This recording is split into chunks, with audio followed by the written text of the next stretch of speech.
అమెరికాకి వెళుతున్నాం. మా అబ్బాయి మా అమ్మాయి మద్రాసు వెళ్తున్నాం. అదే విన్నాను 10,000 మందితో పారాయణ విన్నాను పిల్లలతో విన్నాను. మొత్తం 60,000 మంది చేరుతున్నారు. పెద్ద ఆడిటోరియం తీసుకున్నారు. వైజాగ్లోని భాగ్యరావు నేను క్లాస్మేట్స్. భాగ్యరావు నేను కర్నూలు మెడికల్ కలిసి భాగ్యరావు వైఫ్ భాగ్యరావు చెప్తూ ఉంటారు. భగవద్గీత కార్యక్రమం అవును చేయించారు, వైజాగ్లో చేయించారు. వీడియో అది చూశాను నేను. అదే అనుకున్నాను. వైజాగ్ గురువు గారి దర్శనం చాలా బ్రహ్మాండంగా ఆశ్రమం చేశారు.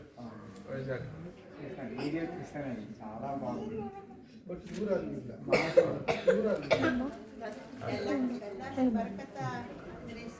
డల్లాస్ మరకత ఆంజనేయ స్వామి, కార్యసిద్ధి మరకత ఆంజనేయ స్వామి టెంపుల్ కూడా వెళ్ళాము అమెరికాలోని. ఎంత హాయిగా అనిపించిందో. ఇక్కడ కూడా ఒక గుడి కట్టాలి అని సంకల్పించుకుంటున్నారు. ఆ ఈశ్వరుడు మీలాంటి వాళ్ళు బ్లెస్సింగ్స్తోని అవుతుందని అనుకుంటున్నాను. దీపారంజన్ సింగపూర్లో ఈ మెంబర్ కామాక్షి